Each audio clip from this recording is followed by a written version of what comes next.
Ini Misran 7 ya. Oke. Oke, Assalamualaikum warahmatullahi wabarakatuh. Waalaikumsalam warahmatullahi wabarakatuh.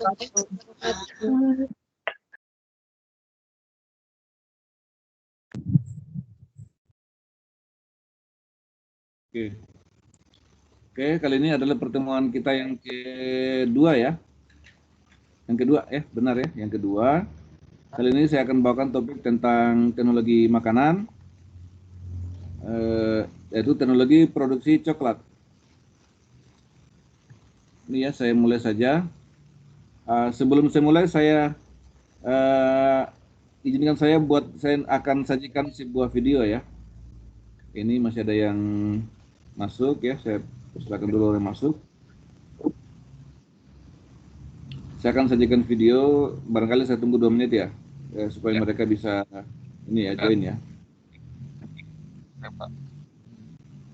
Kenapa sholatnya telat? Sekarang kan asar jam 3 lebih berapa itu ya? 3.15 kalau nggak salah, 3.10.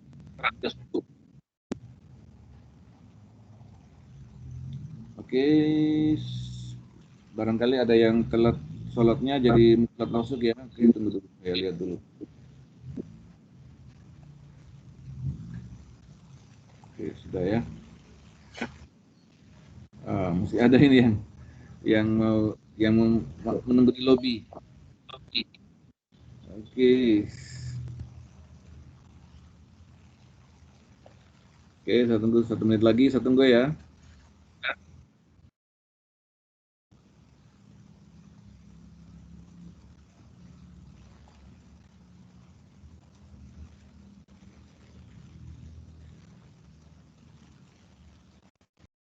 Tujuh dengan saya nanti 66 ya.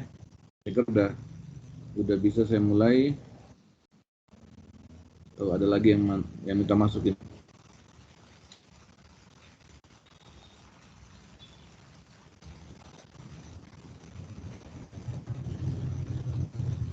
Oke, kalau begitu saya 1 menit lagi. Oke, cukup ya. Sudah 1 menit ya. Oke, saja ya. Ini saya mau sebuah video tentang pembuatan coklat. Ini sebenarnya bukan karya saya, jadi sekarang saya di apa namanya di sosial media juga ya sebenarnya, dan sudah dari Likee sebenarnya, tapi saya copy dari WhatsApp kalau nggak salah. Oke, saya download ya. Bentar.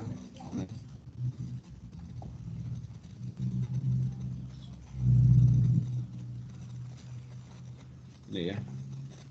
Oke, sudah bisa lihat ini di layar semuanya? Bisa, Pak. Suaranya Bisa, bisa Pak. kedengar? Oke, saya mulai ini ya, saya putar ya. Saya mulai putar. 1, 2, 3.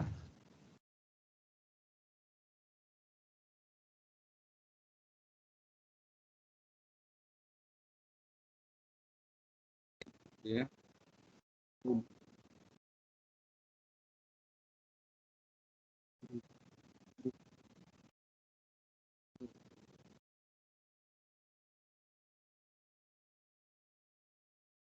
Itu bisa dipraktekkan di rumah ya.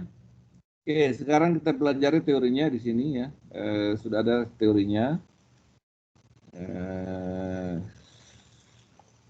Ini ya. Tentang tekniknya sudah dibahas di sini ya. Ada metodenya. Di sini metodenya. Ini secara detailnya tadi ya. Semua tadi itu ada di sini, tetapi kalau yang di sini sudah secara industri, artinya apa? Menggunakan peralatan yang canggih ya. Tapi tadi itu bisa kita praktekkan sendiri di rumah ya. Sama seperti pembuatan tape misalnya. Kita bisa buat sendiri etanolnya, tetapi kalau untuk industri mereka sudah gunakan alat-alat yang canggih, pakai destilasi, pakai reaktor untuk fermentasi dan sebagainya kan. Maka reaktor pun dikontrol ya, ada pengendalian prosesnya. Jadi, kalau tadi itu tidak ya. Oke, kita bahas dari pertama dulu ya.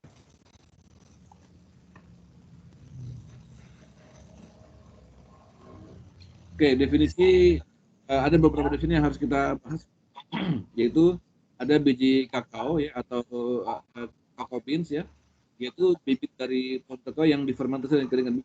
Bijinya itu kan bisa jadi sebagai bibitnya, sebagai benihnya. Dan ada namanya kakao nips. Nah, ini cotyledon nipsnya. Ini diperoleh dari cocoa beans-nya yang bersih dan mentah, bersih, atau dipanggang dengan dari kulit biji-bijinya. Jadi itu ini ya, saya tunjukkan ya di video tadi.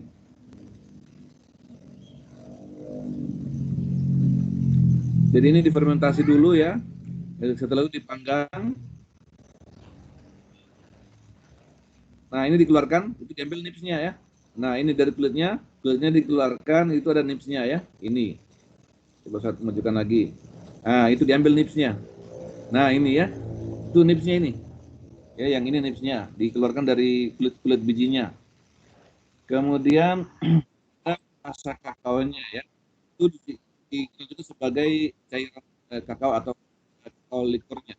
Itu diperoleh dari gilingan mentah kakao nips tadi.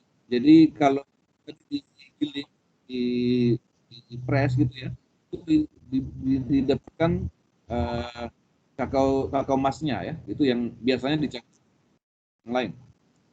Dan ada kakao powder ya, bubuk kakao. Itu yang bisa dari kakao emas tadi dihilangkan, maka yang tidak ada kakao itu powdernya. Jadi ingat-ingat ya, jadi saya ulangi di sini saya pause dulu. Saya pause.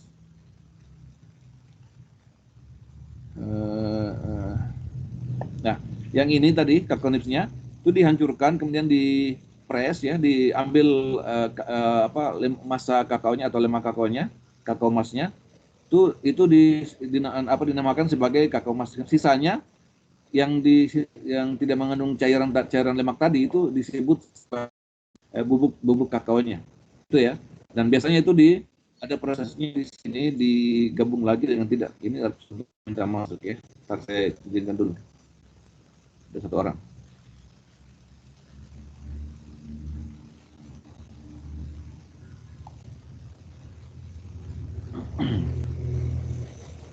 Oke, saya lanjut lagi. Sampai di sini tadi ya. Jadi ada yang namanya bubuk kakao, ada atau kakao emasnya ini ya, atau bisa kakao atau yang mana digunakan dalam proses selanjutnya. Nanti kita lihat ya prosesnya. Di sini kita sedikit bagian-bagian dari biji kakao. Ada namanya biji kakaonya atau seednya ya, atau benihnya. Itu utuhnya itu ya. Utuhnya ini kalau di apa namanya? Ditanam itu bisa tumbuh jadi tunas, muncul tunas di sini ya. Nah, itu namanya biji seednya ya, atau kakao bean-nya. Nah, ini ya namanya kakao bean. Kemudian ini ada bagian yang namanya cotyledon ya. Lalu ada antarmuka cotyledonnya, ada hipokotil, radikula. Saya kira ini nggak perlu saya jelaskan, dari ke biologi ya. Oke, saya lanjut saja. Nah ini ya, ini tadi yang sudah diambil, sudah dikeluarkan, ini tinggal tersisa kakao nipsnya ya. Kakao nipsnya itu yang ini, yang ada di video ini tadi, ini kakao nipsnya. Tapi ini masih utuh ya, masih utuh, belum dihancurkan. Kalau yang di sini, oh ini ada lagi yang kita masuk. Izinkan masuk.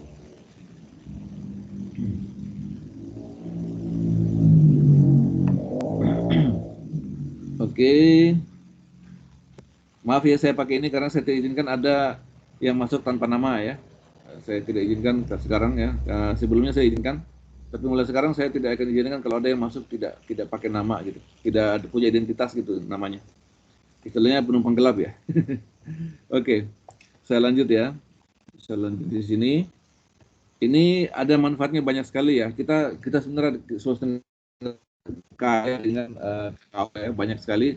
Tapi kita sepertinya belum tahu kalau itu banyak sekali manfaatnya. Itu kalau kita bandingkan nilai ekonominya, kalau dijual dalam bentuk mentah itu harganya lebih murah dibandingkan kalau kita jual dalam bentuk yang sudah diolah gitu. Jadi harapan saya saya berikan materi ini, harapan saya kalian itu bisa mulai merintis ya. Kalau saya sudah nggak bisa lagi kalau saya merintis ini. bisnis kakao ini kalian masih punya peluang gitu ya.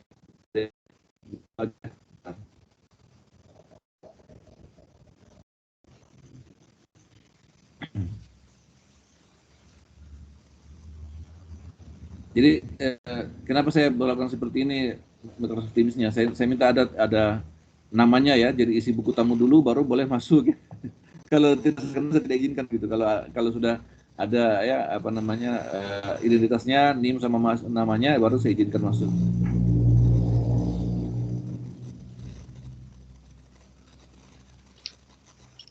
Ya, ini agak telat ini, Mas.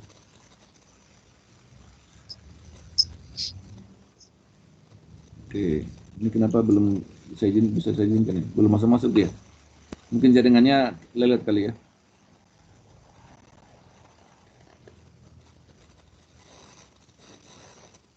Tuh, kenapa lama sekali untuk dia? Untuk dia ini lama sekali nih. Lama sekali masuk. Lama ini. Jaringannya mungkin ya? Oh iya, jaringannya mungkin. Iya, Pak. Izinkan semua. Oke. Saya izinkan, ini semua aja saya izinkan nih. Oh, hanya dia yang belum bisa masuk ini. Cuma bawa tadi itu yang nggak bisa masuk. Yang lainnya udah masuk. Hanya bawa tadi yang belum nih. Ini saya izinkan semua aja. Nah, yang lainnya sudah masuk semua, tapi bawa belum. Jaringannya berarti ya. Nah, itu yang lainnya udah masuk tuh. Tinggal bawa aja yang belum nih. Berarti jaringannya dia itu, jaringannya bawa. Ah, udah masuk udah. Oke, saya lanjut ya. Jadi kakao nips ini bisa dimanfaatkan oleh dimakan mentah, dimakan begitu aja ya itu kulit kita masukin bola jadi gagal kali. Nah, udah masuk kali. Oke, lanjut. Jadi ini bisa dimakan sebagai snack ya. Kalian bercoba ya kalau kalian yang punya kebun. Tapi fermentasi dulu nanti ada prosesnya. Ini di konipnya ya, makan itu baik sekali sebagai dan bahkan lebih tinggi 2 kali lipat merah dan 3 kali dibandingkan teh hijau. Jadi lebih bagus dibandingkan teh hijau atau makan anggur merah. Dan juga ini bisa menahan lapar karena manfaat untuk ini bagi yang ingin menurunkan berat. Samping itu juga bisa memperbaiki tekstur kulit ya bagi wanita yang itu ini disebut juga sebagai superfood. Nah, sekarang kita bahas tentang produksinya secara industri. Pertama ada 3 tahap ya, yaitu persiapan masa kakao dan bubuk kakao, lalu persiapan kebutuhan dan pembuatan coklat. Nah, kita lihat gambarnya ya. Ada 3 proses di sini, itu persiapan masa kakaonya dan bubuk kakao, kemudian yang tadi ini saya ulangi, saya dulu terlalu cepat tadi. Yang kedua persiapan kakao butternya, dan yang ketiga adalah pembuatan coklatnya. Ya, ada 3 proses. Kita lihat sekarang gambarnya. Ini bukannya ya. Pertama difermentasi, dikeringkan, dibersihkan, lalu dipanggang. Lalu itu dihancurkan kulitnya, lalu dihilangkan dari yang video tadi itu ya. Ini tradisionalnya nih. Nah, ini video tadi itu sampai di sini ya, dihilangkan dari kulit-kulitnya dihilangkan, tinggal dibulat kartonnya. Nah, lalu kartonnya digiling, dihancurkan untuk mendapatkan kakao emasnya ya, ditekan, dipres gitu ya, dipres ini, ditekan, kemudian dicampur lagi dengan misalnya ya, gitu atau misalnya atau yang lain.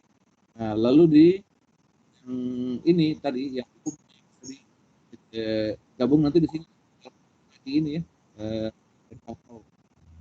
Jadi kita sebelah kiri ini ada keterangannya, itu pertama difermentasi dulu 3 sampai 5 hari, lalu dikeringkan dengan sinar matahari, lalu dibersihkan bijinya, dipanggang, dipecahkan dan kakao nib digiling untuk memproduksi kakao emasnya. Selanjutnya diproses. Apakah ingin jadikan coklat yang dijual itu di apa ya seperti itu? Bisa dulu waktu di Jogja saya ada fabrik membuat coklat itu ya, yang saya seperti coklat itu di Jogja. Ya, lalu Jogja itu hasil coklat ya. Sebenarnya yang orang-orang Kendari yang punya peluang untuk bahkan ada satu mahasiswa di Bogor, mahasiswa loh, yang merintis membuat teman dari saya pernah beli, saya gagal loh dalam berbisnis itu, ya, karena mesti tangan sendiri, sementara saya negeri yang saya jagain, itu juga nggak bisa juga, gagal gitu, apa bisnisnya gagal, fatal, tidak jalan gitu. Jadi tapi yang menarik bahwa itu mereka dikelola oleh mahasiswa yang sekarang lulus, gitu ya. Artinya mereka sudah cek, mereka masih mereka pelajari dari apa dosennya tentang cara memproduksi kakao, lalu mereka mulai bikin sendiri, lalu mereka kasih di berbentuk namanya gitu. Saya sebut aja ya, saya masih punya banyak, gak laku-laku ya, sendiri jadinya. Enak sekali. Beda itu kalau kita yang di industri yang pakai rasa coklat, kita langsung yang asli dari itu. Lihat, coba buktikan sendiri ya. Saya kalau rencana kalau mau coba-coba beli juga ya, beli biji kakao gitu. Ya kalau yang mau sudah jadi aja bisa ya, yang sudah jadi biasanya di kering sampai sini pengeringan ya, mereka sudah fermentasi lalu mereka keringkan ya. Jadi kita bisa mulai kalau kita pilih menjadi itu yang udah kering, mulai dari pembersihan biji dulu baru pemanggangan, itu langsung aja ya, seperti itu ya. Sekarang kita lihat produksinya di sini ada diagramnya ya. Nah, pertama ada fermentasi dan pengeringan ya, lalu dibersihkan, kemudian dipanaskan ya, bisa microneedling atau dipanggang, kemudian dipecahkan bijinya tadi, lalu dihilangkan kulitnya ya, kulit bijinya ya, sehingga diperoleh nibnya tadi ya. Ada video tadi saya tunjukkan ya, diperoleh videonya ya, singkat tadi videonya untuk sampai sini. Nah, lalu ini kita mulai apa namanya, ada dua cabang nantinya ya. Ini saya tunjukkan dulu, saya tambah ya. Dia yang hitam ini ada prosesnya, ada juga prosesnya. Nah, ini ya. Nah, di sini yang di tengah-tengah ini tergantung tujuannya. Nah, di sini ya, setelah diperoleh nibnya itu ada dua tujuan. Mau diapain nibnya nih? Mau diproduksi kakao butter, berarti dicampurkan dengan ini ya, alkalizing dengan dihancurkan, lalu di apa namanya, di grinding ya, dihancurkan, lalu dipres, kemudian diperoleh kakao butter ya, didapatkan kakao pressnya ini, kakao press cake-nya ya, atau lapisan bubuknya yang masih seperti kue bentuknya, makanya dinamakan kakao press cake ya, karena dipres kan. Itu dipecahkan lagi, dihaluskan, disaring ya, sehingga diperoleh bubuk kakao. Kalau yang di sini lain lagi tujuannya. Di sini kita lihat itu dipanaskan kembali ya, di thermal post treatment ya, untuk mendapatkan pecahan-pecahan nibnya yang lebih halus gitu. Dipanaskan lalu dihancurkan lagi, digiling lagi ya. Kemudian ada post treatment lagi ya. Ini post treatment ini bisa ditambahkan susu ya, ditambahkan lagi dengan kakao butter tadi, bisa tambahkan di sini. Kalau mau tambahkan lagi kakao masanya tadi, tambahkan di sini ya. Tapi ini sudah ditambahkan juga dengan susu, gula dan sebagainya. Nah, di sini baru dihasilkanlah di grinding lagi ya, kemudian dihaluskan lagi atau proses kencing, lalu proses tempering. Ini di industri ya, ada prosesnya. Lalu sampai diperoleh ini yang siap dipakai untuk industri. Ini kepotong ya, ntar saya dapat kepotong ini. Ini udah. Oke, jadi ini yang di dua tujuan tadi ya, dari kakao nips yang ada di sini tadi ada dua tujuan. Ini sebagai bubuk kakao dan ini sebagai kakao coklat batang yang sudah siap diproduksi, yang ada susunya, ada gulanya gitu ya, ada tambahkan juga kakao masanya ya, itu beda ya. Ya, mungkin ada pertanyaan, kenapa harus dipisah dulu?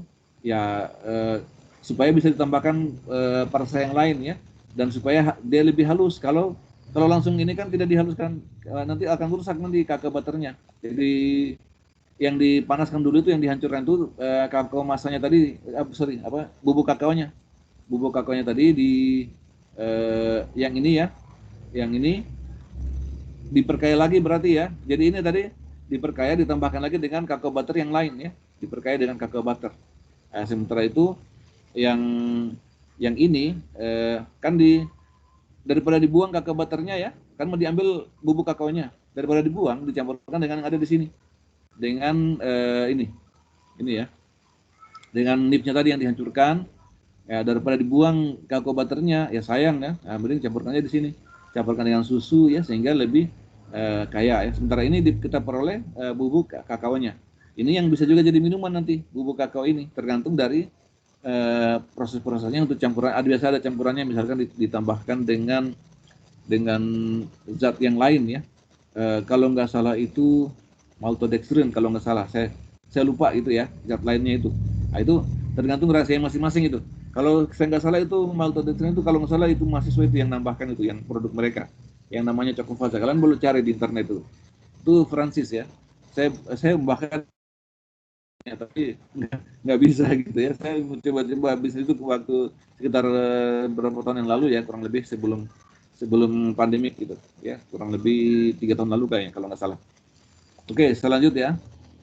Nah, ini proses yang ada di industri ya. Ini pertama dimasukkan dulu di bagian sini ya, di namanya ada intake ya, lalu dilewatkan dalam sebuah elevator, dimasukkan ke klasifier MTRB ya. Kemudian ada dur magnetnya ya, yang 4 ini, itu tujuannya untuk menghilangkan kandungan-kandungan, barangkali ada logam dan sebagainya gitu ya. Di konturnya waktu dihancurkan ini ada mungkin bahan-bahan itu yang hancur ya, yang ikutan masuk mencemari, sehingga perlu dipisahkan kembali ya, diambil kembali ya menggunakan logam. Lalu di bagian yang 3 ini itu ada pemisahnya ya, yang kotor-kotoran itu akan jatuh ke bawah sini ya. Yang B ini maupun A itu adalah pencemar semua ya, kontaminannya, yang bisa dikeluarkan dari sini, dikeluarkan masuk.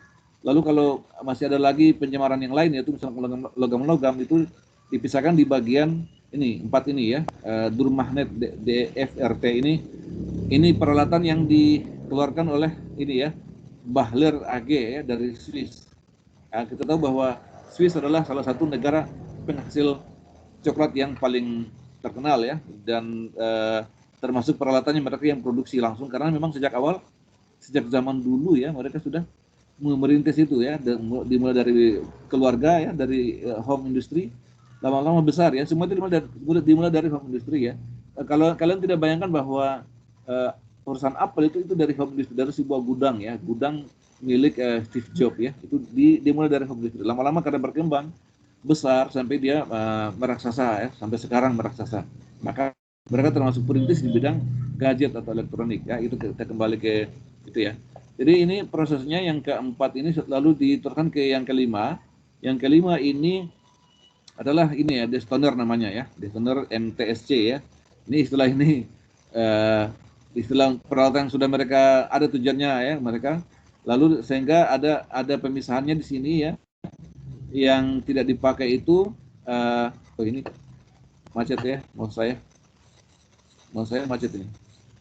Kalian masih dengar suara saya nggak? Kok ini hang ya? Masih kedengaran.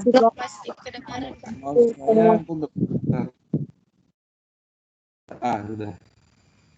Tadi sempat nggak bisa bergerak nih mouse-nya. Udah. Oke. Saya lanjut ya.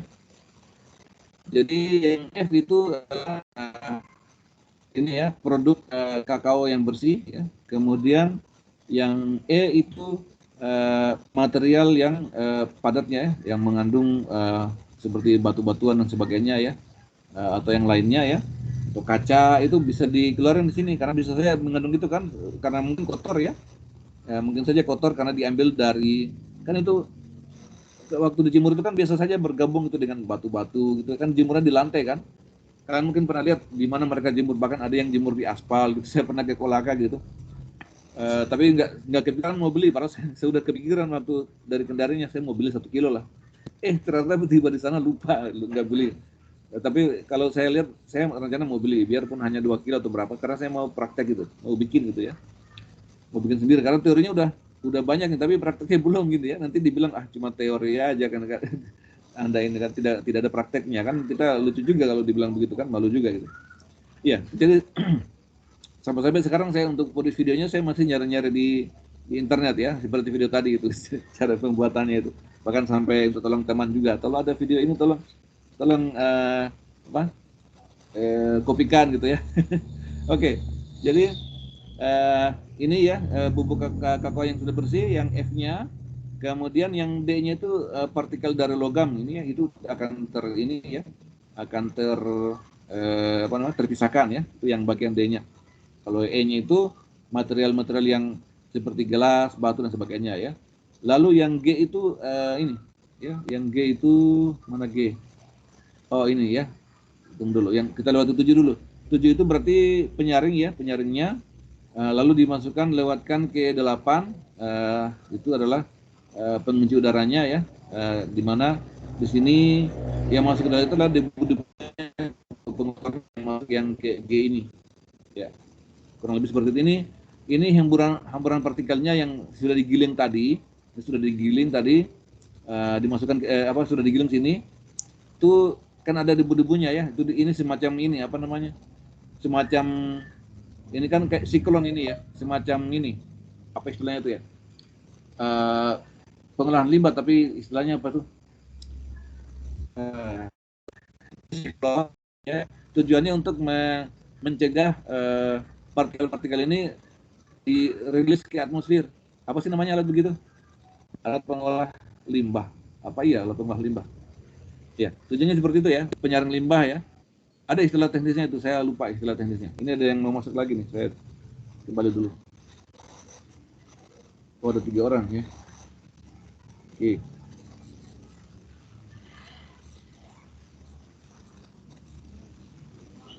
Oke, saya kembali.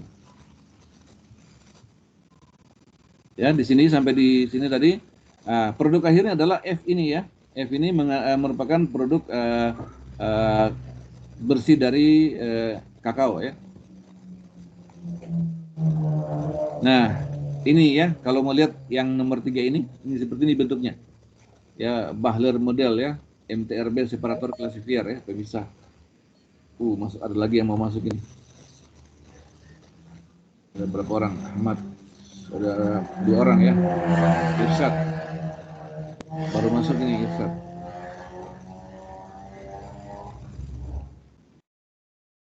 Oke, ini bentuknya ya. Bentuk dari yang nomor 3 ini. Nah, coba kita lihat lagi. Nah, ini bentuk yang ini. Bentuk yang nomor 6 ya. Pembersihnya, ini pembersihnya nih. Dinamakan juga aspiration channel ya. Nah, ini nomor 6. Kemudian nomor 7 ya. Nomor 4 ya. Nah, ini prinsipnya. Ini ada yang baru mau masuk juga nih, yang minta izin mau masuk. Kita lihat dulu. Tiara. Oke. Lanjut. Nah, ini drum magnetnya. Jadi ada magnet yang berputar ya, kakaonya jatuh dari atas. Yang mengandung besi tadi akan jatuh di sini, nomor 3. Itu caranya ya. Ini berputar ini. Kalaupun tidak berputar, biasanya berputar ya, karena dia akan terhalang di sini. Dia akan terikat, menempel di sini semua bahan-bahan yang mengandung besi ya, yang bisa terikat oleh magnet. Lalu dia akan ada semacam penahan di sini ya, semacam penahan di sini. Dia akan menghalangi sehingga dia akan jatuh di sini. Nah, di sini sehingga apa namanya, atau ini ya, dia berfungsi seperti ini juga. Ada juga metode yang lain, dia tidak pakai penahan, tetapi magnetnya hanya sebagian aja, hanya setengah lingkaran. Jadi ketika dia sampai di bagian yang tidak mengandung magnet, dia akan jatuh dengan sendirinya. Jatuh dengan sendirinya. Iya, kurang lebih seperti itu. Jadi ini yang berputar, magnetnya diam aja dia kan. Ini magnetnya diam, tetapi yang ini berputar di luar. Ketika dia di sini dia nempel. Karena setelah tiba di bagian sini, karena tidak ada magnet, dia akan jatuh dengan sendirinya di sini. Itu cara kedua. Cara yang lain saya lihat ya, yang saya lihat dia ini magnetnya nempel di sini semua. Tapi ada semacam penahan di sini yang akan menghalangi material akan jatuh ke bawah. Nah ini yang nomor 5 nih ya. Ini Bahler-Destoner namanya. Nih seperti ini bentuknya ya, wujudnya. Kalau kalian mungkin terlibat di, makanya saya ingin kalian berkunjung ke ini ya, ke itu apa, NVKala itu ya, perusahaan kakao itu yang ke arah bandara itu loh. Saya sebenarnya ingin kalian bisa lihat itu alat peralatannya apa saja yang mereka miliki. Ya, karena siapa tahu kalian bisa kerja di situ juga ya, karena ada loh ya istri dari staf dosen kimia itu yang kerja di sana gitu. Siapa tahu mungkin kalian bisa coba gitu, melobi ke sana ya, namanya Abdul Qadir ya, istrinya itu kerja di sana. Mungkin kalian bisa lobby, apakah bisa kita kunjungan industri di sana gitu. Sekedar melihat aja, dapat pengetahuan gitu ya. Dan saya kira untuk tujuan akademi mungkin saja boleh jadi mereka izinkan gitu. 2 tahun lalu, tahun berapa ya? 2019 ya, sebelum COVID. Itu mepet sekali mereka mahasiswa yang mau berkunjung, sehingga mereka tidak bisa berikan waktu yang mepet itu, kesempatan untuk berkunjung, karena mahasiswa ngurusnya terlalu mepet, karena mahasiswa kan dituntut juga harus selesai sebelum final kan. Nah karena terlalu mepet, mereka juga tidak punya waktunya, akhirnya gagal waktu itu. Sehingga berkunjung ke mana dulu, ke PDAM ya, hanya di situ saja. Ya kalau kalian mau berkunjung ke sana, kan satu dalam kota ini, jadi kita nggak perlu biaya yang mahal ya, kalian bisa naik angkot ya. Saya juga, kalian kalau ada yang mau numpang ke mobil saya juga bisa, tapi mobil saya kecil ya, mungkin nggak bisa semua ya, hanya beberapa aja ya, bisa numpang boleh ya. Kita berkunjung ke sana ya, silakan nanti dicoba ya, apakah bisa dalam situasi pandemik ini untuk kita melakukan kunjungan ini ya, kunjungan studi apa, studi kasus untuk industri gitu ya. Silakan dicoba saya belum dapat jawaban dari ketua kelas kalian ya, katanya dia sudah janji mau hubungi kajurnya ya, dan mau cari industrinya, belum ada jawaban ya dari Irsa tadi, siapa namanya tadi. Oke, berikutnya ini sudah selesai, masih ada nih. Ini yang namanya penyaring udaranya ya. Ini sama seperti kalau di penggunaan limbah itu, ini kita namakan alatnya siklon namanya. Jadi prinsipnya dengan memanfaatkan perputaran udara yang berputar, yang lebih ringan akan melayang ke atas, dan yang lebih berat akan jatuh ke bawah ya. Ada gaya sentrifugal namanya. Lalu dia menghantam dinding apa namanya, dinding siklon ini akan jatuh ke bawah. Sebagai debu di sini tinggal ditampung. Oke, saya lanjut. Nah, ini ada beberapa keterangan kenapa kulit biji harus dihilangkan gitu, karena pasti kotor kulitnya kan, tidak ada kontribusi positif pada rasa juga ya, sehingga harus dihilangkan kulitnya, kulit biji. Lalu sifat banyak keras, berserat, sehingga sukar digiling ya, bahkan bisa menyebabkan pengikisan atau pada peralatan. Kemudian juga bisa saya mengandung zat pencemar ya, ada 3 alasan gitu ya yang nggak perlu dihilangkan kulitnya. Mungkin yang perlu kalian tahu tadi ini ya, videonya. Nah ini video ini ya. Saya coba putar lagi karena ada yang baru datang ya. Saya coba putar kembali ya. Tadi ini saya copy juga ya dari internet. Lebih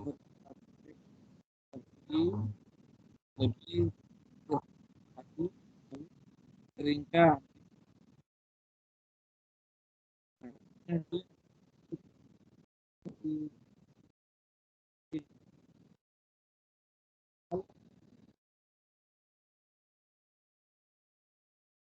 Boleh ya. Nah, kalau yang ini tadi, dia hanya ini aja saya tunjukkan ya. Saya tunjukkan yang video tadi itu, kalau di sini hanya sampai di sini saja, tidak perlu dia hanya ini ya, dari fermentasi, pembersihan, lalu dipanggang, dihancurkan ya, dihilangkan kulit bijinya, nipsnya diperoleh tadi ini ya, nipsnya itu lalu dipanaskan kembali, tadi lihat ya, dihancurkan lagi, ya, baru ditambahkan susu ya, lalu dihancurkan. Dia tidak lagi tambahkan kakao butter dari, karena tidak ada dua proses di sini kan. Kalau yang untuk industri tadi tidak perlu tambahkan kakao butter lagi, karena dia sudah masih punya kakao butter. Tinggal tambahkan saja susu, gula dan sebagainya. Nah, lalu dihaluskan kembali, lalu dicetak, gitu, cetak. Ini dicetak ya, sehingga diperoleh tadi ini ya, produk akhirnya tinggal di packing aja. Kalian bisa lakukan sebenarnya praktek di rumah ya. Saya coba ulangi videonya ya. Ulangi videonya.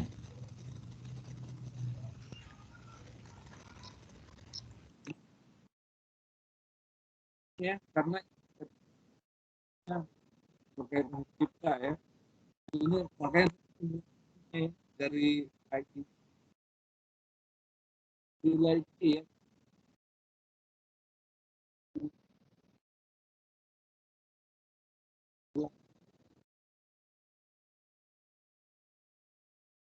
FBS 282 ini ya. Coba kalian cari di sini di Laiki ini dengan ID ini. Barangkali bisa. Saya nggak tahu bisa nggak dicari dengan ID begini. Ya, jadi nanti dari sini ya. Saya ulangi ya, ini dipisahkan. Ini nipsnya namanya. Kulitnya apa? Dipisahkan, dihancurkan kembali sini ya. Setelah dipisahkan, dihancurkan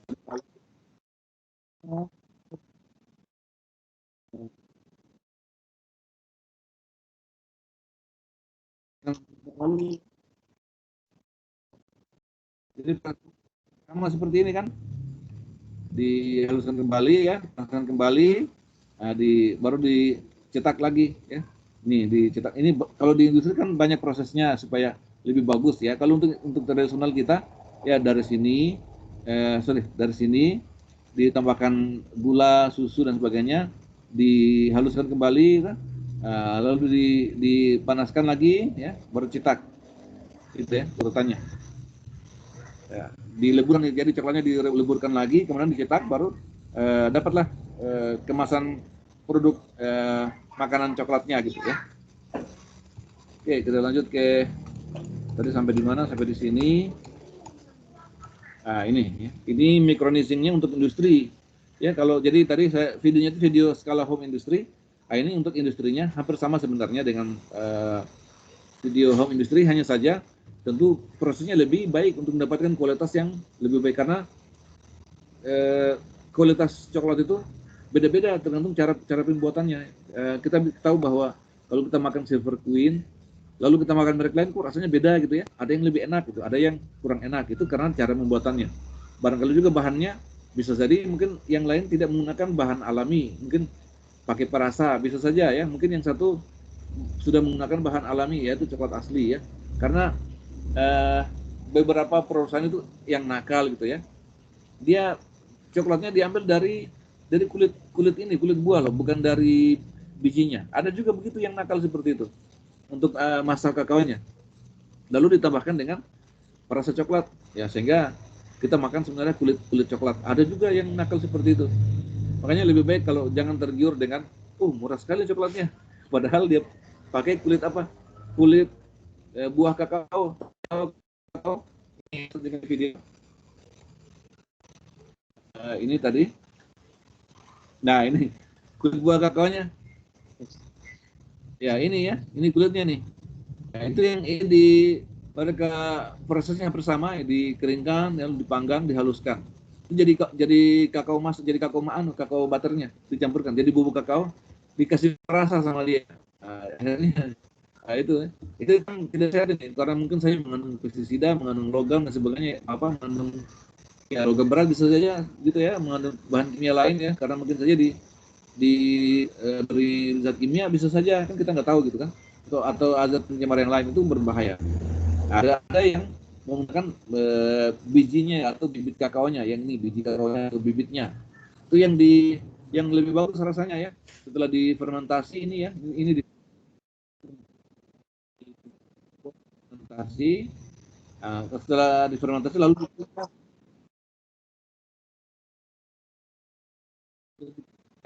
keringkan ini ya. Setelah itu disangrai ya, seperti itu.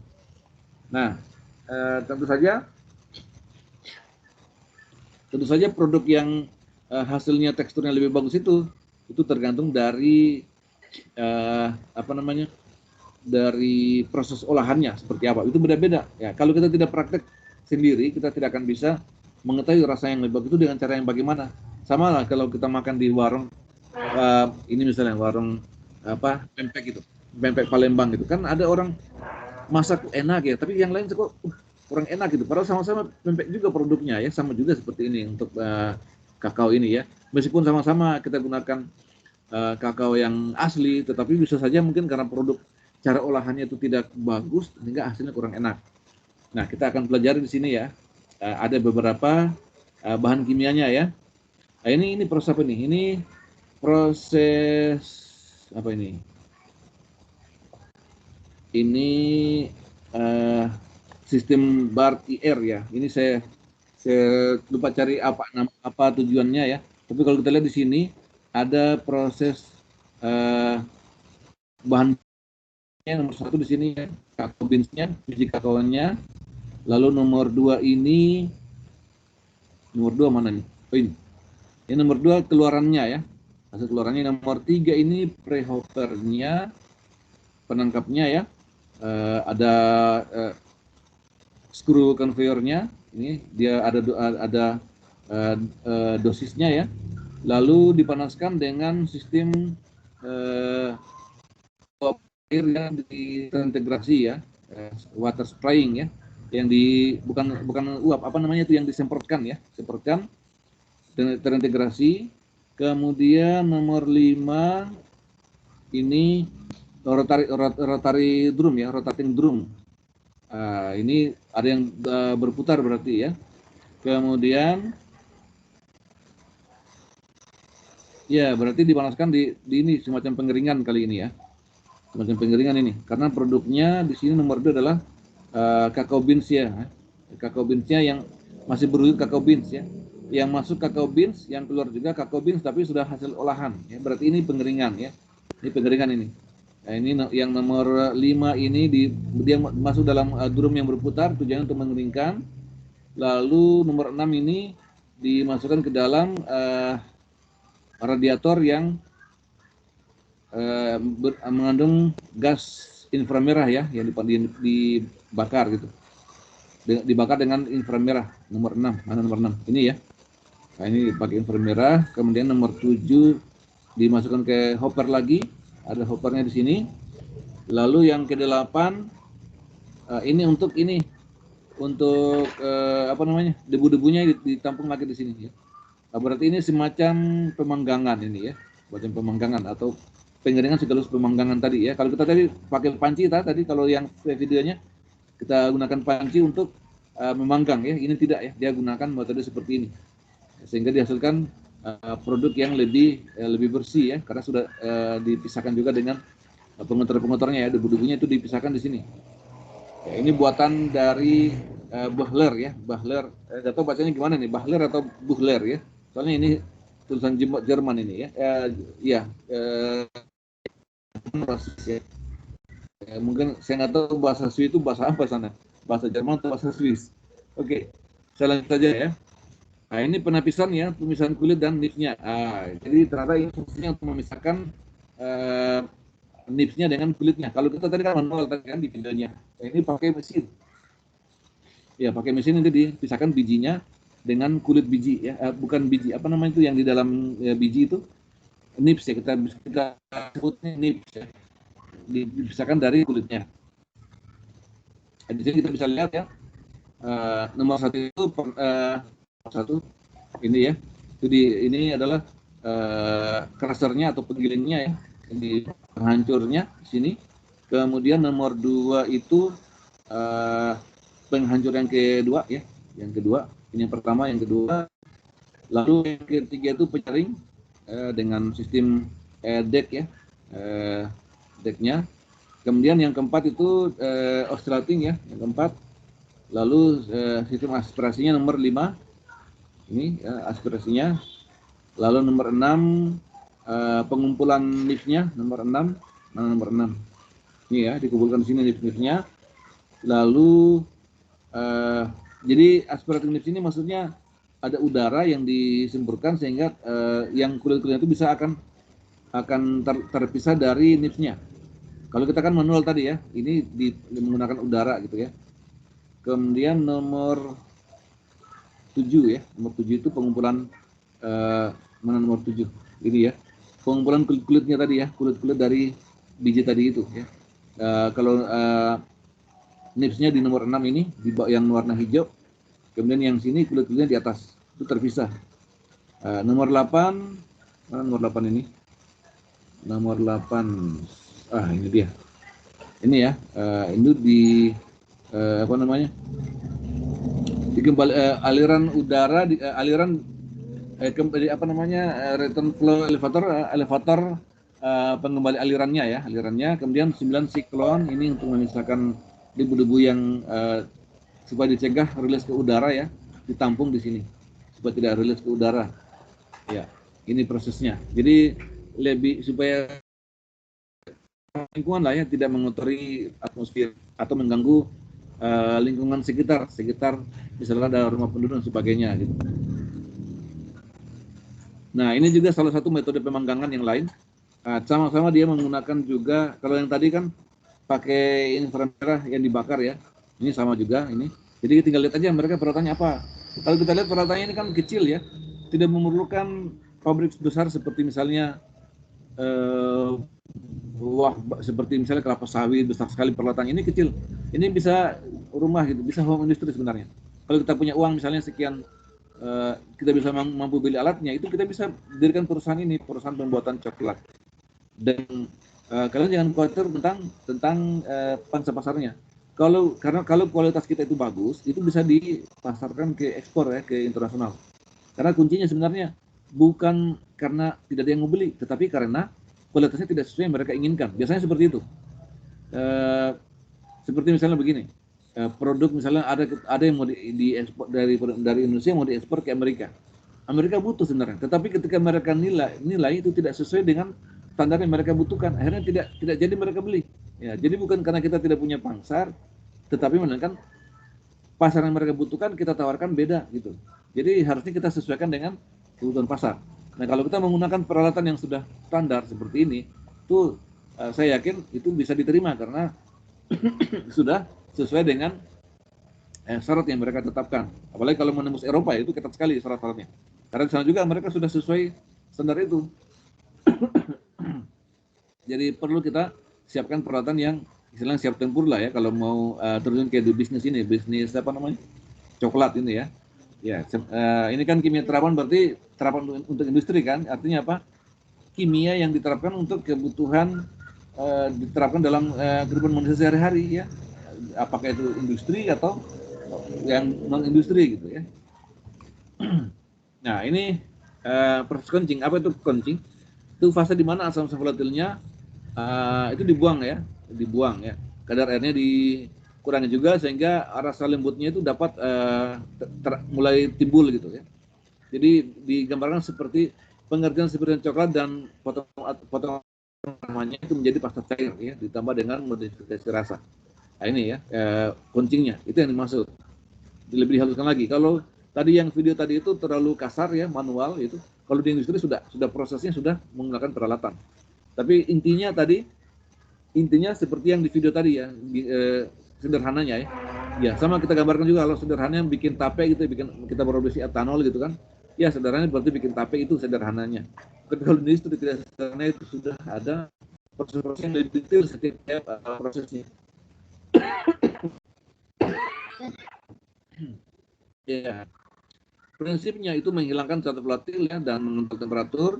Lalu saja ditambahkan lemak dan emulsifier kalau ada ya, tapi untuk itu biasanya wajib tuh. Tapi kalau butuh kita untuk industri mungkin tidak wajib ya, kalau nggak perlu. Lalu di prinsip juga itu derajat atau tingkat pencampurannya. Maksudnya ini perbandingannya berapa banding berapa? Misalkan ada yang mau bikin coklat biasa, ada yang dark coklat ya, itu macam-macam ya. Ada yang jadi ada beberapa rasa itu sama-sama coklat. Ada yang dark, ada yang original yang biasa. Lalu ada lagi satunya yang apa namanya itu ya, lebih hangus lagi ya. Itu yang jadi suhunya dijaga. Kan ada seperti kalau bikin kopi gitu kan, kalau tradisional ada yang maunya lebih hangus lagi, ada yang setengah hangus gitu kan. Nah, ini juga ada di sini. Jadi di sini lah prinsip kuncinya itu. Mau yang mana bikinnya? Mau yang uh, setengah halus apa yang biasa itu, yang reguler, yang normal gitu, atau mau yang lebih banyak coklatnya ya, lebih dark lagi itu, dark coklat namanya. Kalau yang sudah ketagihan coklat itu dia sukanya yang dark coklat itu. Kalau saya tidak terlalu suka karena agak pahit-pahit rasanya gitu. Artinya saya bukan termasuk penggemar coklat. Sama seperti kopi kan. Kalau yang sudah ketagihan kopi itu pasti dia sukanya kopi pahit gitu. Kalau kopinya tidak pahit, tidak ada rasanya katanya dia bilang gitu. Sama juga begini. Kalau orang sudah penggemar coklat itu dia kalau pesan itu pasti pesannya dark coklat gitu. Tapi ternyata ada juga yang ini, yang sedikit hangus. Saya lupa istilahnya itu ya. Lupa istilahnya apa gitu ya. Apa ya? Saya coba tanya istri dulu.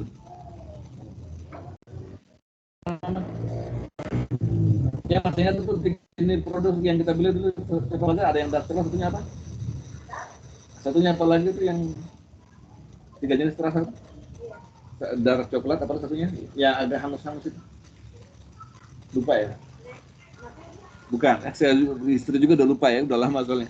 Itu rasanya memang agak beda ya, rasa coklat tapi beda rasanya itu karena lebih hangus itu. Jadi temperaturnya itu dikontrol, memang sengaja dibuat itu ya, dan itu juga yang ya. Ada juga yang beli seperti itu. Ya. Jadi tergantung, disinilah proses kencing itu perlunya. Ya, sekarang perlu dikontrol, perlu dicatat suhunya berapa lama dipanaskan gitu ya. Oke, selanjut. Nah, inilah proses kencingnya. Ya, di sini proses kencingnya di sini ya. Kita bisa lihat di sini ada 3 fase di sini ya. Ada 3 tahapan ya. Pertama fasting stationnya, lalu waitingnya, kemudian ada homogenizingnya. Ya, di sini nomor 1 ya, kita bisa lihat nomor 1 itu hoppernya ya, tempat menampung apa namanya coklatnya ya, yaitu coklat masa coklat tadi yang sudah di refine, dihaluskan, itu dimasukkan ke sini. Lalu ini saya kira kalian bisa baca sendiri ya, sudah ada keterangannya karena materinya sudah saya bagikan tuh. Ini bisa kita lihat materinya di sini ya. Lalu dilewatkan sini ada conveyor ini ya, ini yang berputar, ini conveyornya. Ini oke. Berputar conveyornya. Nomornya mana ya? Nomor 2 ini mana nomor 2 ini? Nomor 2. Saya harus jauh-jauh lihatnya nih, mata saya udah rabun. Ini dia nomor 2 ya. Nomor 2 ini pasternya ya, atau penempelnya, atau yang apa, bukan penempel, apa namanya? Pembuat pasta itu loh. Paster namanya ya, pembuat pasta. Dijadikan pasta maksudnya ya. Lalu nomor 3 ini, nomor 3 ini ya, jauh-jauh ya. Nomor 3 ini blowernya ya, peniup udaranya ini. Dengan yang mana udaranya itu sudah disaring dan sudah dipanaskan dan sudah disaring sehingga bersih udaranya. Lalu nomor 4 itu pompa masanya, nomor 4. Mana nomor 4? Nomor 4. Ini dia. Ini pemompa masa kakaonya. Nomor 16 kita lihat, nomor 16. Nomor 5. Nomor 5 itu tangki intermediate ya. Sini ada diaduk ini. Diaduk sini. Ini sudah jadi halus kan ini? Sudah halus ininya, tadi bubuk kakaonya sudah jadi pasta di sini ya, dialirkan ke sini jadi halus ya, sehingga bisa diaduk di sini. Diaduk ada pengaduknya di sini ya, sudah dilewatkan dalam tangki, lalu tangki waitingnya mana, nomor 6. Nomor 6 ini dia ya. Nah, ini dilewatkan ke sini. Nomor 7 ini tangki pengumpulnya ya. Kemudian 8 itu dinamiknya ya, motor penggerak alirannya.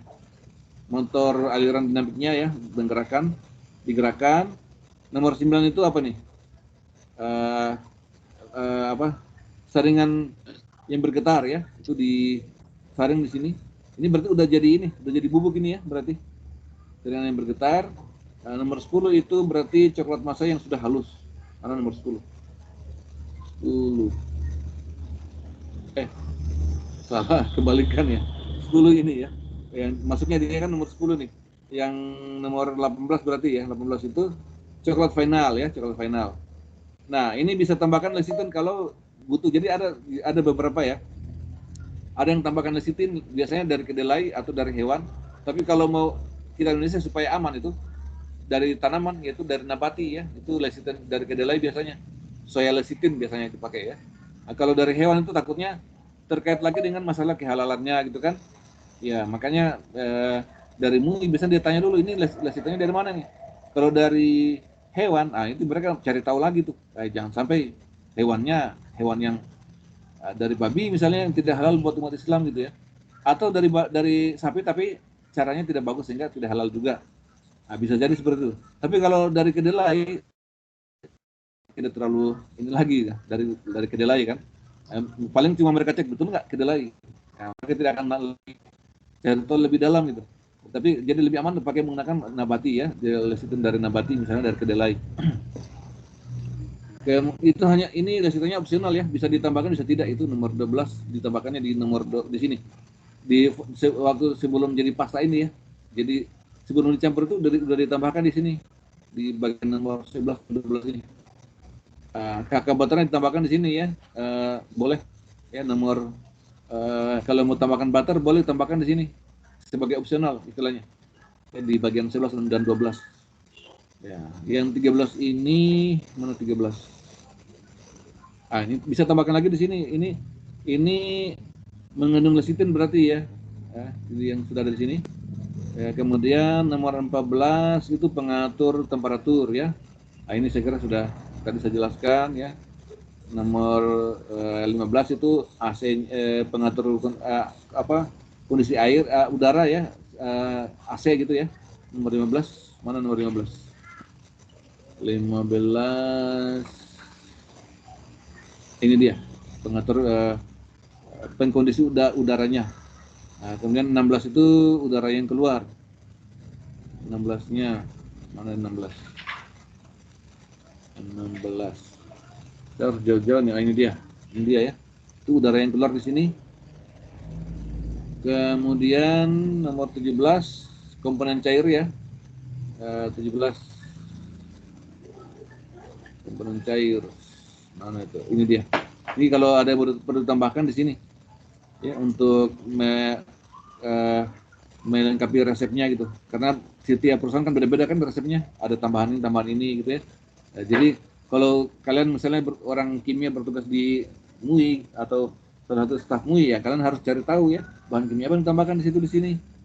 Karena mungkin mereka bilang ini loh soal lecithinnya, tapi mereka tidak mau sebut yang ada di sini gitu kan. Ya akibatnya mungkin bisa saja kita tidak tahu apakah itu ada haramnya atau tidak gitu kan. Lalu coklat finalnya diperoleh di nomor 18 di sini. Ini sudah dicetak ini. Sudah nomor 4 itu kan pompa ini ya, pompa masanya ya di sudah final di sini ya, sudah bisa dicetak istilahnya ya. Oke, ini diperoleh dari perusahaan Hamburg Dresdner ya, Maschinen Fabriken. Saya nggak tahu aja udah benar itu bahasa sana ya. Saya nggak belajar bahasa Jerman soalnya bahasa sana jangan sana. Oke, ini salah satu ini ada yang izin masuk lagi banget ini. Andi Sur. Cepat sekali masuknya ya.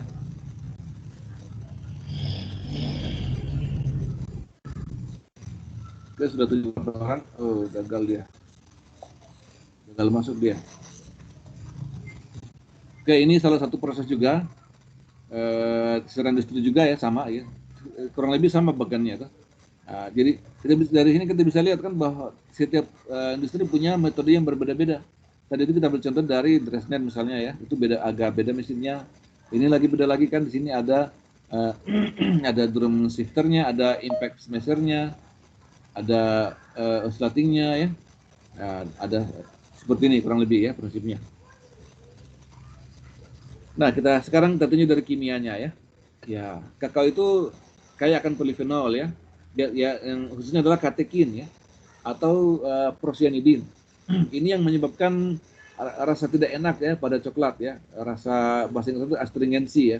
Astringensi itu saya nggak tahu bahasa Indonesia yang cocoknya apa gitu. Ya, ini saya carikan di definisi melalui di kamus itu, astringen itu zat yang menyebabkan pengurutan jaringan sehingga dapat mengurangi sekresi, dipakai untuk ini kalau menurut kamus. Jadi saya bingung bahasa Indonesia apa yang astringen, tapi yang jelas itu maknanya tidak enak ya, kayak rasa-rasa bagaimana lah. Itu sukar kita gambarkan, jadi kita cicipin sendiri ya. Iya, ini ada yang kita masuk lagi nih. Masih sama ya. WOD siapa ini? WOD siapa? Oke, lanjut. Kemudian polifenol sendiri ya, ini yang menyebabkan warna ungu ya dari koko yang tidak terfermentasi. Jadi ada warna ungu. Nah, ini lalu ada yang tidak berwarna ya. Ada juga dimer, trimer, tetramer dan oligomer yang disebut procyanidin ya. Serta polimer ya. Ini kemudian epikatechin itu cenderung berproses di bawah. Ini makna aslinya ke BBI ini ya, tapi kok nggak sesuai gitu ya. Saya contohkan saja. Barangkali ini beda maknanya di sini ya. Nah, ini ya bahan kimianya ada epikatechin ya. Epikatechin maksud saya, epikatechin. Ya, kita bisa lihat ya, ini kalau ada dua namanya procyanidin dimer ya. Ini bahan dasarnya ya, ini kalau kita jadikan dua, kita gabungkan ya, ada ikatan di sini. Nah, ikatan di sini itu jadi namanya ini. Nah, lalu yang banyak ini ada 4 jumlahnya nih. Ada 4 mernya ya. Ya. Sehingga dinamakan procyanidin tetramer ya. Ya. Ini yang merupakan salah satu polifenol yang ada dalam kakao ya. Nah, gambar 82, kita lihat gambar 82. Habis. Karena gambar 82 ini dia ya, masih yang ini. Jadi ini menunjukkan struktur molekul polifenol yang dipilih ya. Ada monomer epikatechin, lalu ada procyanidin dimer, ada yaitu dua subunit dari epikatechin ya. Jadi kalau 2 itu namanya ini procyanidin dimer ya. Kalau 3 itu namanya apa? Kalau 4 itu tetramer ya. Procyanidin namanya, kalau 3 itu trimer, tapi namanya apa ya? Ntar lihat dulu. Nggak ada ya sini ya. Nggak ada namanya yang 3 ya. Jadi yang menyebabkan astringensi tadi itu kalau lebih dari 3 subunit. Ya. Kurang dari 3 subunit. Kalau di atas dari 3 itu tidak menyebabkan astringensi. Jadi ada korelasi antara kadar procyanidin yang terisa dan rasa ya. Jadi berapa procyanidinnya? Ada berapa? Apakah yang lebih dari 3 atau kurang dari 3? Apakah ini atau yang ini? Itu yang menyebabkan rasa tidak enak ya. Itu yang perlu dijaga dalam prosesnya. Ya, selama proses fermentasi itu 50% polifenol yang larut hilang ya oleh oksidasi dan polimerisasi. Atau dengan bleeding dari biji ya biasanya. Dan astringensi berkurang kalau warnanya berubah dari ungu menjadi coklat. Jadi kalau tidak coklat sepenuhnya, itu rasanya pasti ada rasa astringensi tadi itu. Jadi kalau dalam proses ini ya, ini proses ya. Kalau ini warnanya bukan coklat ya, tapi ungu, yang ini nipisnya ini ungu, itu pasti rasanya tidak enak gitu. Rasanya rasa astringensi tadi itu dimaksud ya. Dan sukar kalau kita bahasakan rasa itu kita, kalau kalian belum pernah merasakan mungkin rasanya apa ya? Ada yang pernah makan sawo nggak di sini? Kalau belum pernah, saya mau gambarkan bagaimana, nggak bisa gitu. Saya mau nyebutkan itu sawo rasanya begini gitu. Itu harus kalian cicipin sendiri ya, baru tahu rasanya. Nah, sama juga ini ya, sama juga. Ini astringensi ini kalau warnanya ungu itu ada rasa-rasa astringensi tadi itu yang tidak enak itu. Harus berubah warna menjadi coklat supaya enak rasanya. Dan itu tergantung dari proses fermentasinya. Kalau fermentasinya kurang bagus, bisa jadi kemungkinan akan terbentuk warna ungu ya, karena tidak bagus proses fermentasinya. Ya, ini setelah sudah habis. Ya, sahabat di sini masih ada waktu ternyata ya. Saya kira tak ada, cukup singkat, ternyata lumayan juga ya. Masih ada waktu sekitar 15 menit ya. Ada yang mau bertanya barangkali? Silakan. Silakan kalau ada yang mau bertanya. Ya. Silakan.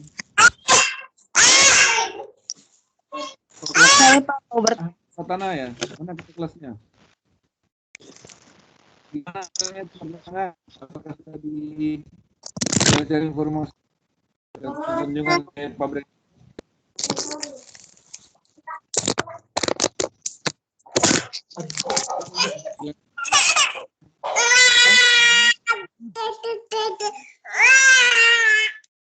Nah, ini yang kuliah anaknya ini.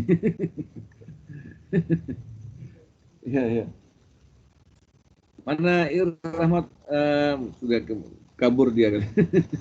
Oke, kalau nggak ada bertanya, gimana nih? Nggak ada yang bertanya? Kurang tertarik atau gimana dengan materinya?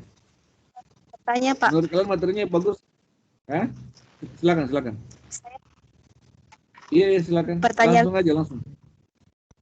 Syarat buah coklat agar dapat diolah. Saya mau menanyakan mengenai syarat buah coklat agar dapat diolah. Kemudian pada saat proses fermentasi tadi kan, jika dia berwarna ungu berarti itu tidak terfermentasi dengan baik. Nah, pertanyaan saya, apakah ada efeknya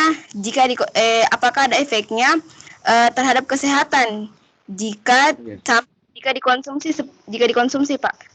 Sekian. Setahu saya tidak ada efek kesehatan yang menyebabkan kematian ya, karena tidak enak aja. Dari segi ini aja, dari segi estetika, rasanya tidak enak. Siapa yang mau minum itu sudah semacam pertahanan diri kita untuk mencegah efek yang berbahaya ya. Karena mungkin ada yang mau minum kalau rasanya nggak enak kan, tapi kalau hanya sedikit itu tidak akan menyebabkan kematian gitu. Setiap itu ada racun namanya. Seperti kalau kopi kan namanya kafein kan. Itu racunnya juga, racun coklat tadi yang persenin tadi itu salah satu racun juga, tapi bukan mematikan kita gitu ya.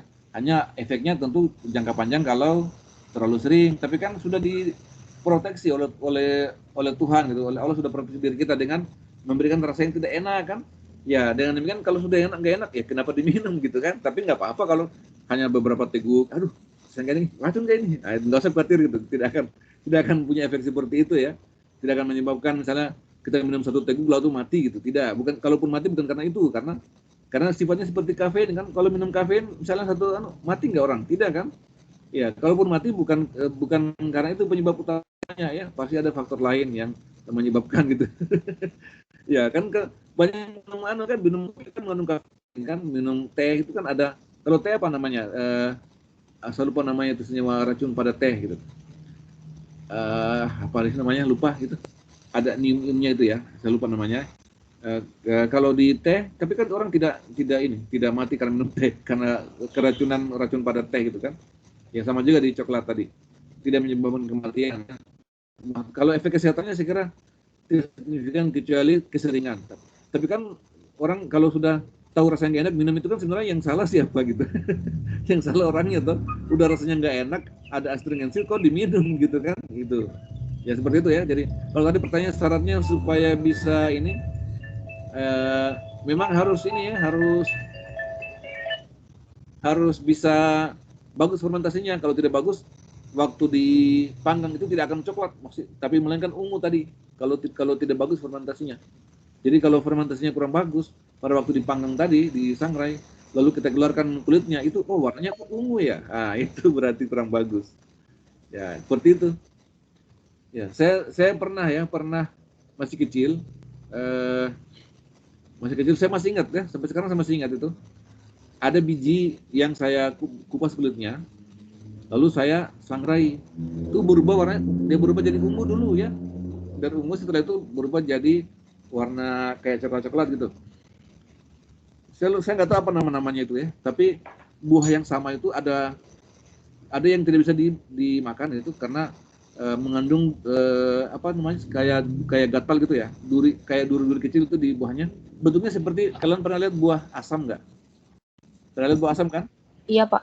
Nah, seperti Pernah. itu, tapi bukan jenis asam, dia bijinya besar-besar. Kulit bijinya warna hitam. Itu saya kupas, saya sangrai, itu kayak kopi rasanya, kayak kopi gitu, enak rasanya, kayak Ovaltine gitu rasanya. Tapi dipanaskan dulu, dia akan berubah jadi ungu. Lalu saya teruskan pemanasannya, dia akan hilang ungunya, berubah menjadi warna agak coklat. Itu saya tumbuk, itu campurkan air panas sama gula, enak rasanya. Nah, itu saya tidak tahu nama bijinya. Saya masih SD waktu itu. Saya tinggal di Buton, tahu Buton Utara kan, Labuan ya. Saya dulu tamatan SD Negeri Labuan Belanda. Kalau mau tahu, pengen tahu saya alumni mana gitu ya. Labuan Belanda, di Labuan dulu. Nah itu saya waktu masih kecil dengan teman-teman itu, teman-teman permainan itu, kalau pergi di kebun banyak sana kan ada kampung Bugis gitu ya, deretan kampung Bugis banyak.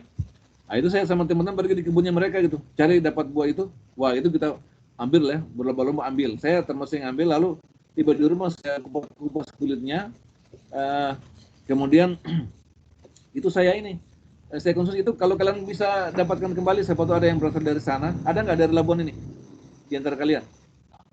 Ada nggak yang dari Labuan? Nggak ada ya? Atau dari manapun ya, kalau kalian bisa lihat temukan buahnya itu, saya nggak tahu sudah langka kayaknya, karena hanya ada di hutan gitu. Dan tidak ada orang yang ternak, yang budidayakan tanaman itu. Itu tumbuh liar di hutan. Orang-orang Bugis, saya dapatnya di orang Bugis itu yang kasih tahu. Itu katanya bisa jadikan kopi katanya.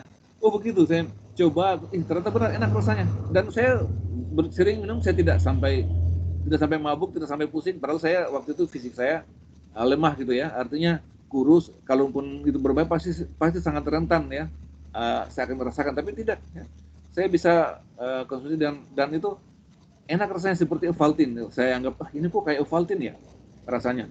Nah itu bisa jadi juga seperti itu maksud saya ya. Jadi ketika kita sangrai tadi coklatnya ya, biji coklatnya, tapi karena tidak bagus fermentasinya, mungkin ungunya itu tidak akan berubah menjadi coklat itu ya. Sedangkan yang biji yang saya cetak tadi itu saya panaskan, itu dari ungu ya, pertama muncul warna ungu dulu, saya panaskan lebih lanjut, dia akan berubah menjadi coklat.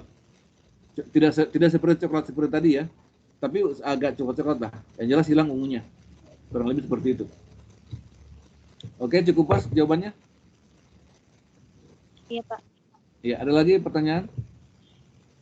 Saya, Pak. Saya, Ya, Pak. silakan. Yang pertama tadi siapa? Namanya? Saya, Pak. Saya lupa. Ya, silakan yang pertama tadi bicara. Oke, silakan. Pak, biasanya kan saya beli coklat bubuk itu ada 3 warna, coklat muda, coklat, sama yang coklatnya itu hitam pekat. Nah, Pak, untuk proses pewarnaan sendiri ini terjadi di mana ya, Pak? Oh, itu dark coklat mungkin maksudnya. Coklat muda itu berarti yang biasa. Lalu ada yang dark coklat itu di perkaya ininya. Ini saya buat di grafik, kembali ke bagian tadi ya.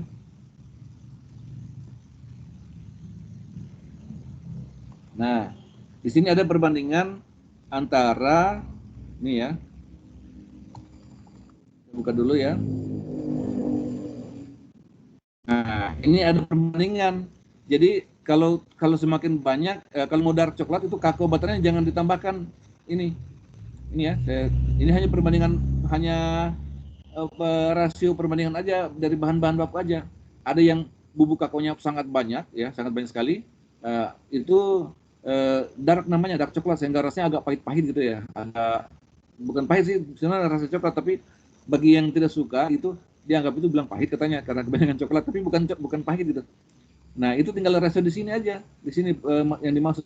Jadi mau yang muda coklatnya, itu berarti banyakin kakao butternya gitu, banyakin susunya, kakao masanya sedikit aja kakao masanya.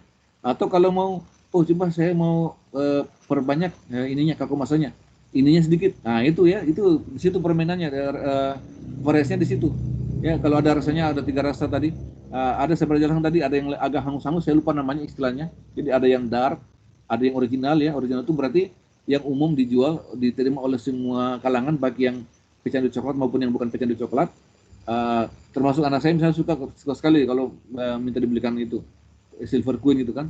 Nah dia bukan pecandu coklat, tapi dia sukanya yang manis gitu, yang tidak, yang sedikit kakaonya. Itu rasionya di sini, dimainkan di sini. Dan inilah rahasia setiap perusahaan. Jadi kalau kalian mau bikin perusahaan apa, industri begini, kalian harus riset sendiri. Oh saya cuma mencampurkan ini banding segini, rasanya gimana. Lalu kalian ada namanya uji rasa gitu. Kalian gaji orang, coba rasain, tapi jangan dikenal oleh kalian. Jangan beritahu ini punya siapa, kasih tahu rasanya bagaimana, enak apa tidak, lalu dicatat. Karena kalau teman, biasanya dia tidak lagi objektif penilaiannya. Bisa saja, aduh teman ini punya teman bilang jelek, nggak enak sama teman kan. Jadi dia bilang, oh enak, padahal tidak enak gitu kan. Jadi biasanya, jadi mahasiswa yang saya ceritakan tadi yang di Bogor itu, dia pada ada melalui mekanisme itu waktu sebelum mereka melemparkan produknya ke pasaran. Jadi mereka sudah berkali-kali riset, perbandingannya di sini, karena setiap perusahaan itu pasti akan mereka rahasiakan di sini rasionya. Mereka, kalau kita berkunjung ke pabrik coklat itu pasti kita boleh lihat yang lainnya, ini boleh lihat, tapi pasti di sini mereka tidak mau tahu banyak. Jangan kita karyawan mereka saja itu hanya beberapa orang yang tahu rahasianya di sini. Perbandingannya berapa sih susunya, berapa sih gulanya, berapa sih kakao butternya, itu hanya mereka yang tahu di sini rahasianya. Sehingga produknya ada macam-macam, ada yang dark, ada yang satunya lagi saya lupa gitu ya, yang agak hangus-hangus gitu ya, dari manunya sini prosesnya. Jadi kalau kita berkunjung itu, kita boleh tahu yang lain, tapi yang rahasia perusahaan itu tidak bisa kita korek. Biar kita tanya bagaimanapun, mereka tidak akan beritahu, karena bisa jadi yang kita tanya juga tidak tahu, karena dia hanya karyawan biasa. Yang karyawan inti yang tahu ya, yang bagian proses, yang mana mereka sudah istilahnya hidup semati dengan perusahaan gitu. Itu mereka yang tahu biasanya. Karena mereka tidak akan lagi beranjak dari situ, mereka akan setia di perusahaan itu, dan istilahnya sudah hidup matinya di situ gitu. Nah itu hanya mereka yang tahu itu, orang-orangnya maksudnya ya gitu. Ya seperti itu jawabannya ya. Jadi kalau pertanyaannya di proses mana, itu di sini ya, di proses ini. Mau yang lebih pahit sedikit karena banyak kakao masanya, atau agak manis-manis gitu, ada lemak-lemaknya, ini kakao butternya gitu ya. Nah seperti itu. Oke, cukup puas jawabannya atau masih kurang? Iya Pak, terima kasih. Yang kedua tadi siapa? Silakan. Saya Pak. Iya silakan. Seperti yang sudah dijelaskan tadi Pak, coklat yang diolah secara tradisional itu contohnya kakao nip. Salah satu manfaatnya itu dapat digunakan sebagai makanan untuk diet bagi perempuan. Namun masih banyak perempuan yang menghindari coklat karena kadar gulanya yang tinggi sehingga dapat menambah berat badan, Pak. Yang ingin saya tanyakan, apa yang membedakan kakao nip ini bisa digunakan sebagai makanan untuk diet? Apakah karena diolah secara tradisional atau sudah ada zat-zat kimia yang ditambahkan pada kakao tersebut, Pak? Terima kasih. Jadi yang dimaksud itu tadi yang dihindari itu di sini ya. Dulu ya. Yang dihindari itu di sini. Nah, yang dihindari itu yang ini, produk hasilnya ini. Saya tunjukkan dulu. Nah, itu yang ini mengandung belum ada susunya, belum ada kemudian susunya gulanya ya, itu kan menyebabkan kalori tinggi. Itu yang dihindari kalau perempuan ingin diet dari diet berat badan, karena penyebab gemuk itu apa? Bukan dari coklatnya, melainkan dari energi yang dimasukkan dari gula maupun susu. Ya, itu yang menyebabkan menambah berat badan. Jadi kalau mau konsumsi untuk diet itu yang ini, yang nips tadi, yang dari biji tadi itu, yang mana saya tunjukkan di video yang di sini.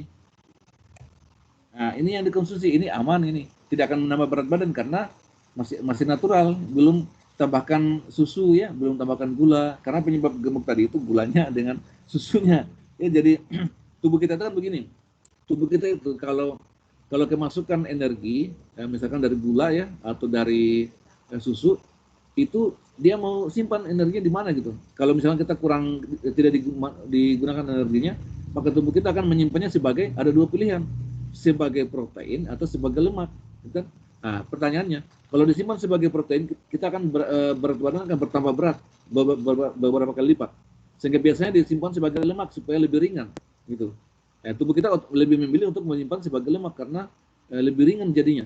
Bahkan orang yang apa namanya berlemak itu kalau di air itu terapung badannya. kayak saya kalau di laut itu saya bisa tidur di laut ya tanpa pelampung karena perut saya ada lemaknya gitu. Jadi saya terapung di laut itu kalau apa saya di lautan asal tidak berombak. Kalau lautnya itu tenang itu saya terapung tanpa perlu saya menggerakkan tangan saya, tanpa perlu saya ini badan saya terapung kalau di laut. Bahkan di air tawar pun begitu ya.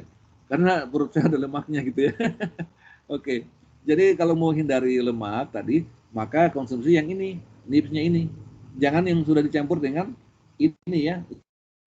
Yang tadi ini kan produk olahan nih, mulai dari sini sudah diolah ini. Ya, mulai dari sini. Ditambahkan butternya ya. Ini kan lemak juga ini kan. Ini lemak ini, butter ini. Kayak mentega itu ya, butter. Pernah lihat ini kan kalau kita ibu-ibu bikin kue, ibu kita di rumah atau kalau yang sudah berkeluarga berarti istri ya, bikin kue di rumah, tambahkan butter gitu kan. Itu kan butter itu bisa dari tanaman, bisa kebanyakan tanaman ya. Ada juga mungkin dari hewan, mungkin saya nggak tahu ya. Ya, itu seperti mentega bentuknya. Kalau kalian cari di toko-toko pembuatan kue, tanya ada butter. Nah, dia tunjukkan itu butter, itu bentuknya kayak mentega ini. Ya di sini. Nah, kalau kakak butternya itu yang dipres tadi itu yang diambil lemaknya dikeluarin. Nah, karena mau diambil tadi bubuk kakaonya. Jadi kalau mau konsumsi dua cara tadi, kalau bukan yang bubuk kakao tanpa gula, ya nipsnya ini aja. Ini. Nipsnya itu masih mengandung butternya. Nah, yang ini, yang tadi video ini ya. Video ini itu masih mengandung butter ini karena belum dipisahkan butternya. Kan kalau dipisahkan butternya di sini tinggal bubuk kakaonya itu yang tidak ada butternya. Itu kalau mau diet ya tidak usah pakai gula berarti. Kalau mau ingin dapatkan khasiat dari coklat tanpa resiko kegemukan karena kalori tadi itu. Karena penyebab gemuk itu kan kalori kan. Kita ada dua pilihan ya. Kalau kita makan daging sapi sama makan daging sapinya misalkan 2 gram sama makan nasi 10 gram. Mana yang bikin gemuk? Nasi, bukan daging sapi. Ya karena kalau daging sapi kan protein tadi ya, itu masih bisa diolah lagi. Tapi kalau diolah lagi mungkin diambil untuk bahan yang lain misalkan jadi protein juga ya. Tapi kalau karbohidrat tadi, nasinya itu energi, itu akan disimpan sebagai lemak itu jadinya. Karena kalau udah diserap tubuh, itu kan energi kan. Energi tubuh akan otomatis akan menyimpan sebagai lemak ya, sebagai cadangan energi berupa lemak. Ya, kurang lebih seperti itu. Cukup jelas ya, jadi kalau mau menghindari kegemukan, makanlah yang ini ya, tipsnya ini, yang belum dicampur dengan susu ya, atau bubuk kakao tadi yang ini, yang jangan ditambahkan gula. Kalau mau, tapi rasanya hanya penggemar coklat yang suka itu. Kalau saya, wah saya nggak bisa makan coklat tanpa gula gitu. Saya kalau ingin makan coklat, minum coklat gitu ya, tapi saya menghindari silver queen karena tinggi itunya kalorinya. Saya beli Van Houten itu kan, saya kasih kayak minum kopi begitu, tapi saya kasih gula juga dikit karena tidak enak kalau tidak ada gulanya gitu. Nah coba aja kalau yang penggemar coklat, coba aja minum coklat bubuk aja tanpa gula gitu, atau kasih madu misalnya gitu ya supaya lebih ada rasanya gitu. Saya kan bukan pecandu coklat, jadi nggak bisa kalau tidak ada gulanya atau tidak ada manisnya gitu. Tapi bagi yang sudah candu coklat itu, dia lebih suka yang pahit, yang tanpa gula. Gitu. Itu mereka lebih suka. Apalagi kalau kita bisa berikan bubuk coklat yang asli ya. Kita nggak tahu kalau Van Houten kan itu, saya sebut merek ya, nggak apa-apa ya. Van Houten salah satu merek. Saya nggak tahu di situ terus memang 100% coklat. Tapi saya nggak tahu apakah itu betul asli atau jangan-jangan kulit dari buah kakao tadi. Jangan sampai kita nggak tahu kan. Karena beda rasanya. Saya konsumsi yang Choco Fazza ya dengan yang Van Houten itu beda rasanya, beda sekali. Jadi saya penasaran, pengen juga bikin praktek sendiri, beli biji kakao tadi, praktekkan rasanya gimana itu kalau aslinya gitu, tanpa kita tambahkan misalkan maltodextrin tadi itu atau yang lain gitu. Oke, sudah cukup jelas jawabannya? Ya Pak, terima kasih Pak. Sama-sama. Ada lagi? Saya Pak. Oke, silakan. Jadi pertanyaannya, untuk mengolah coklat secara tradisional, bagaimana proses fermentasi yang harus dilakukan agar hasilnya bagus sehingga tidak terjadi astringensi tadi itu? Iya, jadi fermentasinya tadi itu kalau di video tadi kan ditunjukkan dengan cara dibungkus dalam ini ya, dalam plastik lalu ditusuk-tusuk supaya ada udara masuk ya. Tapi kalau saya lihat juga di tradisional yang kita digunakan petani sekarang sudah termasuk itu ya, mereka sudah fermentasi. Biasanya itu mereka simpan aja di dalam. Kalau saya lihat yang tradisional kita tadi beda dengan video tadi ya. Kalau yang petani kita di Kolaka dan dimanapun saya lihat, saya bahkan di Labuan juga saya lihat dulu ya, di Labuan juga kan dulu ada mereka juga tanam coklat gitu ya. Itu mereka simpan aja di atas ini tapisan gitu kan. Mereka biarkan aja di udara terbuka, tapi tidak dijemur. Udara terbuka lalu dia akan muncul jamur di situ, akan busuk, tapi hati-hati jangan sampai busuk beneran gitu ya. Jangan sampai berubah jadi berjamur hitam itu ya. Nah, itu di situ aja dibiarkan terfermentasi, lalu kurang lebih sekitar berapa hari ya, 3 sampai 5 hari. Setelah itu dibersihkan lagi baru dijemur. Ya, seperti itu prosesnya. Untuk jelasnya, karena saya bukan petani, saya cuma berdasarkan pada teori aja. Untuk jelasnya kalian bisa lihat cara petani kita melakukan fermentasi ya, dengan biji kakao kering. Itu sama prosesnya. Kurang lebih seperti itu. Mungkin juga saya akan tanya-tanya juga nanti kalau saya ke Kukalaka gitu. Ini diapain bijinya gitu? Diapain? Mungkin saya juga akan begitu ya. Jadi lebih jelasnya kita tanya yang lebih paham, yang sudah praktek ya. Nah, ini saya sajikan prosesnya menurut yang literatur yang saya baca ya. Bukan praktisi sebenarnya, cuma teoritis. Oke ya, gimana? Cukup jelas? Ya Pak, terima kasih. Iya, sama-sama. Ada lagi pertanyaan? Saya lihat sudah ada yang keluar tadi ya, tadi 70 berapa tadi ya. Oke, kalau nggak ada yang bertanya, kita tutup aja ya, karena sudah jam lewat ya, 5 lewat ya. Barangkali ada yang baru datang tadi, ada yang mau ditanyakan? Ada? Nggak ada ya? Oke, atau ketua kelasnya sudah hadir ini belum? Irsyad itu NIM-nya berapa? Irsyad. Saya lupa. Ada yang tahu nomor NIM-nya ketua kelas? 076 Pak. 076 ya. Irsyad Ahmad hadir ini apa tidak nih? Irsyad Ahmad. Ini sudah menikah ya Irsyad Ahmad ini ya? Sudah menikah orangnya ya? Belum Pak. Nah, kok surat anak kecil tadi? Adiknya Pak. Oh ya, oke. Oke, kalau begitu nanti saya tunggu infonya dari Irsyad Ahmad Ahmad Fatona ya namanya mungkin ya. Barangkali nanti dia akan beri kabar karena saya tunggu jawabannya, belum ada kabar dari dia ya tentang kunjungan kita ke Pabrik Coklat kalau jadi ya. Harapan saya tuh supaya kalian bisa jangan hanya kita bahas teoretik tapi prakteknya nggak lihat gitu kan, lihat langsung gitu ya. Jadi kita sama-sama nanti tempat itu ya. Bahkan kalau kalian bisa kerja di situ, jadi kalau sudah lulus nanti bisa jadi kan kalian sudah tahu ilmunya, kalian kerja atau kalian berwira swasta gitu ya, atau mungkin nanti kalian mau bidangnya misalnya saya mau bikin busa, nanti kita pelajari juga tentang cara pembuatan busa plastik ya, busa plastik ya yang bisa jadi jok mobil ya, jadi kasur busa ya untuk kursi dan sebagainya. Oke, lalu kita tutup saja ya. Saya tutup dengan doa Alhamdulillahirrahmanirrahim. Assalamualaikum warahmatullahi wabarakatuh. Waalaikumsalam warahmatullahi wabarakatuh. Oke. Karena khusus ya daftar hadirnya saya download otomatis, ini ada unduh daftar kehadiran. Jadi saya nggak perlu lagi panggil namanya ya, sudah ada NIM-nya nih sudah. Saya gampang nih mencocokkannya dengan absensi ya. Kecuali satu orang ini ya, siapa nih, Mistran Senju ya. Dia tidak pakai nama ini ya. Oke, nggak apa-apa. Satu orang saya mungkin bisa cari ya. Oke, Silakan matikan kameranya dan tinggalkan ruangannya ya. Saya terakhir yang tinggalkan seperti biasa ya. Oke.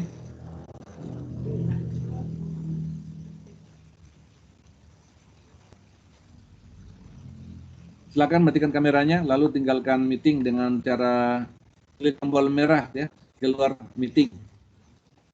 Silakan.